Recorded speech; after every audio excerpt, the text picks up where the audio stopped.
Hello dear students and friends, આજના આપણા video લેક્ચરમાં વાત કરવાના છીએ. એક ઇન્ટરેસ્ટિંગ દાખલો આપેલો છે, ટૂંકો દાખલો છે પણ થોડોક અટપટો છે. તારીખ આપેલી છે 1/4/2003ના રોજ રોકડ કેટલી બાકી છે? રોકડની 1,60,000 બાકી છે. પછી એનો સૂચકાંક કેટલો છે? તો કે 200. તારીખ 31/3/2014ના રોજ, મીન્સ કે આખરનું ઓલું શરૂઆતનું છે આ, બરાબર. શરૂઆતની રોકડની બાકી 160 અને સૂચકાંક 200. 31/3/2014ના રોજનો સૂચકાંક 300 અને વર્ષ દરમિયાન સૂચકાંક કેવો આંક અને તેની મુજબની વિગતો નીચે આપેલી છે. વર્ષ દરમિયાન સૂચકાંકોમાં જે ફેરફાર થાય એ નીચે મુજબ આપેલા છે. ધારો કે વેચાણ હોય તો વેચાણ વર્ષ દરમિયાન થયું હોય તો એનો સૂચકાંક એકનો 240 છે અને બીજા વેચાણનો 280 છે. એ રીતના ડિટેલ્સ વાઇઝ અલગ અલગ સૂચકાંક વર્ષ દરમિયાનના આપેલા છે. ચાલુ ભાવ સપાટીએ ફેરફારને લીધે નફો અથવા નુકસાનની ગણતરી કરવાની છે. તમારે શું ગોતવાનું છે? નાણાકીય નફો અથવા નુકસાન. તો આ દાખલો હાવ નાનો છે, બરાબર. સહેલો બી છે, પણ કેવી રીતના ગણતરી કરવાની થાય એ આપણે જોઈએ. તમને ડિટેલ્સ આપેલી છે. શરૂઆતની રોકડની બાકી, પછી 2 પ્રકારના વેચાણ, બરાબર. ખરીદી આપેલી છે, પછી એક છે યંત્ર ખરીદી અને બીજું આપેલું છે ખર્ચાઓ આપેલા છે. હવે સૌપ્રથમ તો ગણતરી આમાં આપણે શું કરશું? 2 રીતના ગણતરી કરવાની. હિસ્ટોરિકલ કોસ્ટ અકાઉન્ટથી અને CPP પદ્ધતિથી 2 રીતના ગણતરી કરવાની થશે. CPP પદ્ધતિ કીધું નથી પણ આપણે સમજી જવાનું. નાણાકીય લાભ આવે એટલે કેમ આવે કે ઓમાં CCમાં તો નથી આવતું, CPP મુજબ કરવાનું. તો રોકડની શરૂઆતની બાકી પહેલાં લખવાની. હિસ્ટોરિકલ મુજબ પહેલાં સમજાવું છું તમને. રોકડની બાકી 160 આપેલી છે, પછી એક પ્રકારનું વેચાણ 4 લાખ આપેલું છે, બીજું વેચાણ 8,40,000 છે.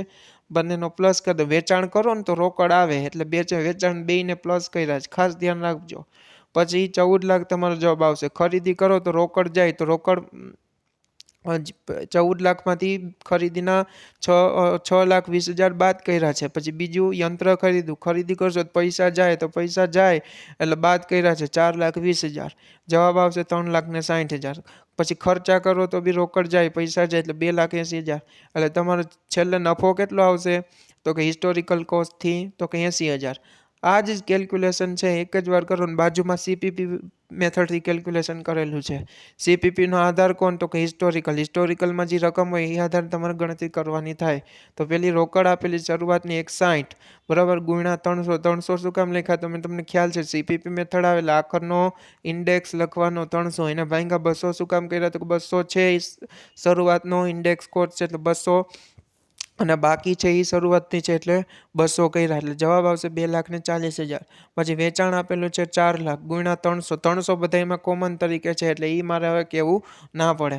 પછી વેચાણ પેલું આપેલું છે, પેલા વેચાણ સામે તમે જોઈ શકો છો ઇન્ડેક્સ કોસ્ટ 240 છે, બીજા વેચાણ સામે 280 છે. તો એ પ્રમાણે મેં લખ્યા. પેલા વેચાણ સામે 240 અને બીજા વેચાણ સામે 280. તો એ પ્રમાણે વેચાણ ક્યાંથી? તો કે બાજુમાંથી જ લખવાનું. 4 લાખ ને 8,40,000 એટલે પેલા મળશે 5 લાખ ને બીજામાં 9 લાખ. પછી પ્લસ કરી દેવાના ત્રણેયને. 240, 5 અને 9 એટલે 16,40 તમારો જવાબ આવશે. ખરીદી 6,20,000 ગુણ્યા 300 સમજાઈ ગયા. પછી 250 શું કામ લીધા? તો કે 250 તમને આપેલા જ છે. વેચાણના જે 250 હોય એ લીધા. પછી ખરીદી બીજી છે યંત્રની, એમાં 280 છે અને બીજા ખર્ચા છે એ બી 280 છે. તો એ પ્રમાણે મેં અહીંયા લખ્યું છે, બરાબર. ખરીદી 7,44,000 માઇનસ કરવાની એટલે 8,96,000 આવશે. એમાંથી 4,50,000 યંત્ર ખરીદીના બાદ કરો એટલે 4,46,000 આવશે. 4,46,000 3 લાખ બાદ કરો એટલે તમારો જવાબ આવશે CPP મુજબ કેટલો? 1,46,000 અને હિસ્ટોરિકલ મુજબ કેટલો? તો 80,000. આ રીતના કેલ્ક્યુલેશન કરવાનું. સાવ સહેલો દાખલો હતો પણ થોડોક સમજવાનું હતું, બીજું કંઈ હતું નહીં. Thank you.